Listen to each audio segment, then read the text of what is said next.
फायदा होगा। हमारे साथ नावेद सिद्दीकी साहब हैं समाजवादी पार्टी से। नावेद सिद्दीकी साहब, मुद्दे जो उठा रही है मायावती, क्या आपके लिए चिंता का विषय है? क्योंकि नेताजी का आए दिन बयान बदलते रहता है। शिवपाल यादव तो पहले ही कह चुके हैं कि मैं नई पार्टी बना दूंगा चुनावों के बाद। तो मायावती की अपील मुसलमानों से आपके लिए एक सिरदर्द का सबब होना चाहिए। नावेद जनाब, देखिए, ऐसा है कि ये जो इस तरीके के बयान आ रहे हैं, कहीं ना कहीं अपने आप को कमजोर समझ रही हैं। कहीं ना कहीं अपने आप की बेचैनी है, जो बेचैनी जाहिर हो रही है बयानों में।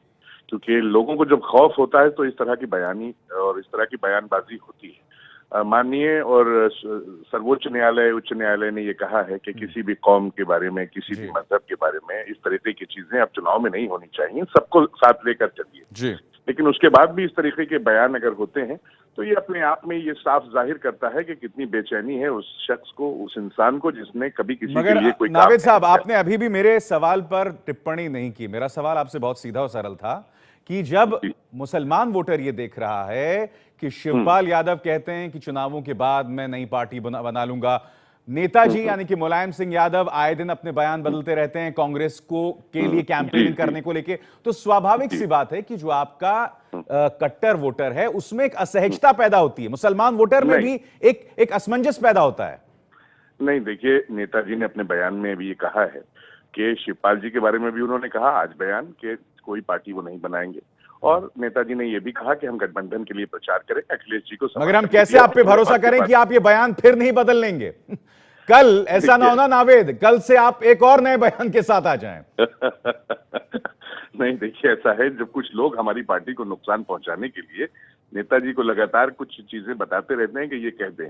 कौन बताइए, कौन है पार्टी के अंदर? शिवपाल यादव ऐसा कर रहे हैं? नावेद भाई, बहुत अहम बात बोल रहे हैं आप। बाहर के लोग। बाहर के लोग कौन, बताइए ना मुझे।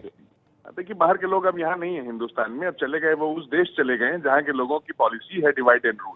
अच्छा, अमर सिंह की बात कर रहे हैं? ऐसे अब नहीं, नाम हमसे क्यों? अरे क्या बात कर रहे हो, लंदन वो गए, क्या बात कर रहे हैं नावेद साहब आप? अब आप इतनी बात आपने कर दी और फिर भी आप बात पूरी नहीं कर रहे हैं, ये क्या बात हुई साहब? नहीं, हम कुछ चाहते हैं कि छोड़ दें आप लोगों के लिए। नहीं साहब, आप जरा देखिए, मुझे ऐसा लग रहा है कि आप अमर सिंह के साथ साथ कहीं ना कहीं शिवपाल यादव साहब को भी लपेटना चाहते हैं इसमें। नहीं, देखिए, ऐसा नहीं। आज लोग जो है अखिलेश यादव जी के साथ हैं, हमारे राष्ट्रीय अध्यक्ष हो चुके हैं, पार्टी के सदर हो चुके हैं और वजीर आला जो बासलाहियत है और बहुत काम किए हैं। हमें पूरा यकीन है कि हर धर्म, हर मजहब आज उनके साथ है, बल्कि पूरे उत्तर प्रदेश की जनता आज उनके साथ है। उसमें हिंदू भी है, मुस्लिम भी है, सिख भी है, ईसाई भी है, अल्पसंख्यक भी है, सब है उसमें। चलिए, बहुत बहुत शुक्रिया आपका नावेद सिद्दीकी साहब। मेरे पास वक्त इतना ही है। तो ये थे नावेद सिद्दीकी, समाजवादी पार्टी नेता। इशारा अमर सिंह की तरफ से था कि वो नेताजी को नई नई बातें सिखाते रहते हैं।